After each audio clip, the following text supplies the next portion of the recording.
পয়গম্বর হযরতে মূসা আলাইহিস সালাতু ওয়াস সালাম আল্লাহর কাছে একবার দোয়া করলেন, আল্লাহর কাছে আবেদন করলেন, আল্লাহ আমার সাথে প্রত্যেকটা নবীর সাথে স্পেশাল কিছু বান্দা ওই নবীদের সাথে জান্নাতের মধ্যে থাকবে। আল্লাহর পয়গম্বর হযরতে মূসা আলাইহিস সালাতু ওয়াস সালাম উনি আল্লাহর কাছে আবেদন করলেন, আল্লাহ জান্নাতের ভিতরে যেই মানুষটা আমার সাথে থাকবে আমি একটু দুনিয়াতেই তাকে দেখতে চাই। আল্লাহ তাআলা হযরত মূসার কাছে ওহী পাঠাইলেন, ও মূসা, অমুক বাজারের অমুক জায়গায় একটা কষাই গোশত বিক্রি করে, ওই কষাই তোমার জান্নাতের সাথী হবে। বলেন সুবহানাল্লাহ, আরো জোরে বলেন সুবহানাল্লাহ। একটা কষাই গোশত বিক্রি করেও নবীর সাথে জান্নাতে থাকার সৌভাগ্য অর্জন করছে। মুসলমান ভাইরা আমার, এই জন্য লম্বা টুপি, লম্বা জামা, লম্বা পাগড়ি পরলেই কিন্তু ভালো মানুষ হওয়া যায় না। মুসলমান ভাইরা আমার, আপনি যে কাজই করেন না কেন, যদি আল্লাহর হুকুম মতো, নবীর তরিকা মতো যদি আপনি করেন, নবীর সাথে আপনি জান্নাতে থাকবেন। আর যদি আপনি অনেক বড় আলেম হইছেন, অনেক কিছু হইছেন, অনেক কিছু করছেন, কিন্তু নবীর তরিকা আল্লাহর হুকুম মতো যদি না হয়, নবীর সাথে কিন্তু আপনি জান্নাতে থাকতে পারবেন না।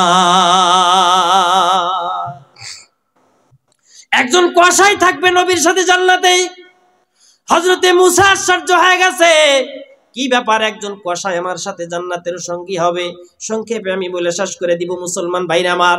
হযরত মূসা আলাইহিস সালাতু ওয়াস সালাম গেছে ওই কসাই খোঁজে, বাজারের ভিতরে গিয়ে ওই কসাইকে দেখছে। আল্লাহ তাআলা তাকে যে আকৃতিটা দেখায় দিছে, হুবহু ওই আকৃতির একটা মানুষ দেখে গোশত বিক্রি করতেছে। ভালো কিছু গোশত আলাদা করে রেখে দিছে। গোশত বিক্রি যখন শেষ হয়ে গেছে, আল্লাহর বান্দা গোশত বিক্রি শেষ করার পরে ওই যে কিছু গোশত রেখে দিয়েছিল, এই গোশতগুলো নিয়ে আল্লাহর বান্দা বাড়িতে চলে গেছে। বাড়িতে যাওয়ার পরে ওই গোশতগুলো নিজের হাতে পরিষ্কার করে পাক শাক করার পরে ঘরের মধ্যে নিয়ে গেছে। ঘরের মধ্যে নিয়ে গিয়া একটা দোলনা সিস্টেমের ভিতর থেকে একটা বৃদ্ধা একটা মহিলাকে বের করে আনছে। বের করে এনে ওই খাদ্যগুলো কি করতেছে, ওই গোশতগুলো, পাকানো গোশতগুলো ওই বৃদ্ধা নারীর মুখে তুলে দিচ্ছে। ওই বৃদ্ধা নারীকে খাওয়াচ্ছে, বৃদ্ধা মাকে খাওয়াচ্ছে। খাওয়ানো যখন শেষ হয়ে গেছে, বৃদ্ধা মাকে আবার আপন জায়গায় দোলনার ভিতরে রেখে দিছে। আল্লাহর বান্দা কসাই ওই দোলনার ভিতরে রেখে দিছে। কিন্তু হযরত মূসা ভালো করে খেয়াল করছে। হযরতে মূসা আলাইহিস সালাতু ওয়াস সালাম দেখতেছে কি ঘটনা ঘটতেছে। হযরতে মূসা দেখতে পায় ওই বৃদ্ধা মহিলাকে যখন ওই কসাই গোশত, পাকানো গোশত খাওয়াইছে, খাওয়ানো যখন শেষ হয়ে গেছে, ওই বৃদ্ধা তার সন্তানকে কাছে টেনে নিয়ে কানের কাছে ফিস ফিস করে কি যেন বলল। বলার পরে আল্লাহর বান্দা কসাই একটা মুস্কি হাসি দিল। বলেন সুবহানাল্লাহ। আল্লাহর পয়গম্বর হযরতে মূসা ওই কসাইকে ডাকতে বলে, ভাই শোনো, আমি দেখলাম দোলনার ভিতর থেকে একটা বৃদ্ধা মহিলাকে বের করে এনে তুমি গোশত খাওয়াইলা। ওই বৃদ্ধা মহিলাটাকে কি, তার পরিচয় সম্পর্কে তোমার কি হয়? আল্লাহর বান্দা ডাকতে বলে, ও মুসাফির। হযরতে মূসা আলাইহিস সালাম কিন্তু নবীর পরিচয় দেয় নাই, মুসাফিরের পরিচয় দেওয়ার পিছনে লাগছে, বাড়িতে আসছে। মুসাফিরকে ডাকতে বলে, মুসাফির, যেই বৃদ্ধাকে আমি গোশত খাওয়াইলাম, এই বৃদ্ধা অন্য কোনো বৃদ্ধা না, এই বৃদ্ধাটা হলো আমার জনম দুঃখিনী মা। এই মা ছাড়া আমার আর কেউ নাই। এই মাকে আমি প্রতিদিন আমি গোশত এনে আমি এই মাকে পাকায়া খাওয়াই। আমার মাকে আমি খেদমত করি। তারপরে আল্লাহর পয়গম্বর ডাকদা বলে, খেদমত করো ভালো কথা, গোশত খাওয়াইলা ভালো কথা। গোশত খাওয়ানোর পরে তোমাকে কাছে টেনে নিয়ে ওই বৃদ্ধা মহিলাটা তোমার কানের কাছে কি যেন ফিস ফিস করে বলল। ওই কথাটা কি তুমি আমারে বলবা? কেন তুমি মুস্কি হাসি দিলা? তুমি কি আমারে একটু বলবা?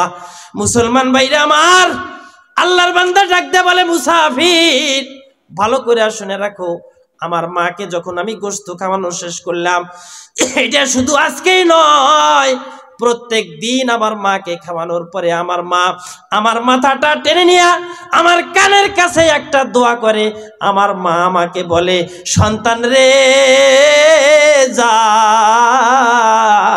আমি মা তোর জন্য দোয়া করে দিলাম, আল্লাহ তাআলা যেন তোকে এই জামানার নবীর সাথে জান্নাতে থাকতে দেয়। আমি তোমার দোয়া শুনে আশ্চর্য হয়ে গেছি। মা এমন একটা আশ্চর্য দোয়া করলো, এমন একটা অসম্ভব দোয়া করলো। আমি হলাম একটা সাধারণ কসাই, আর মা দোয়া করে দিল এই জামানার নবীর সাথে যেন আল্লাহ আমারে জান্নাত দেয়। এইটা কি কখনো সম্ভব? আল্লাহ তাআলা আমার মতো একজন কসাইকে এই জামানার নবীর সাথে আল্লাহ জান্নাত দিবে, এই জন্য আমি হাসি উড়ে দিই, এই জন্য আমি মুস্কি হাসি দেই যে এইটা কি অসম্ভব পর্যায়ের কথা। হযরতে মুসা আলাইহিস সালাতু ওয়াস সালাম এতক্ষণ পর্যন্ত নিজের পরিচয় গোপন রাখছিলেন, এখন আর পরিচয়টা গোপন রাখলেন না। মুসলমান ভাইরা আমার, আল্লাহর বান্দাকে বুকে টেনে নিয়ে বুকে জড়ায় ধরে বলে, আয় আমার বুকে আয়, তোর মায়ের দোয়া কবুল হয়ে গেছে, আল্লাহর শুকরিয়া আদায় কর, তোর মায়ের দোয়া কবুল হয়ে গেছে। তোর মাও যে দোয়া করছিল এই জামানার নবীর সাথে তোর জান্নাতে জায়গা হবে, জান্নাতে থাকবি, ওই নবীকে আল্লাহ তাআলা আজকে তোর বাড়িতে পাঠায়া দিছে। আমি হইলাম জামানার পয়গম্বর মুসা, সুসংবাদ শুনে রাখো, আমার সাথে তোমার জান্নাত হবে। সুবহানাল্লাহ বলে। কেন নবীর সাথে জান্নাত? মায়ের খেদমতে। এই জন্য মা বাবাকে কখনোই কষ্ট দেওয়া যাবে না। দেওয়া যাবে? কখনোই না। মা বাবা যদি ধমক দেয়, আপনাকে যদি কড়াভাবে কথা বলে, আল্লাহ তাআলা সূরা লোকমানের মধ্যে বলছেন, ওয়াইন জাহাদাকা আলা আন তুশরিকা বি মা লাইসা লাকা বিহি ইলমুন ফালা তুতিহুমা ওয়া সাহিবহুমা ফিদ দুনিয়া মারুফা। আল্লাহ তাআলা বলেন যে মা বাবা যদি কাফের হয়, কি হয়? কাফের হয়, মুশরিক হয়।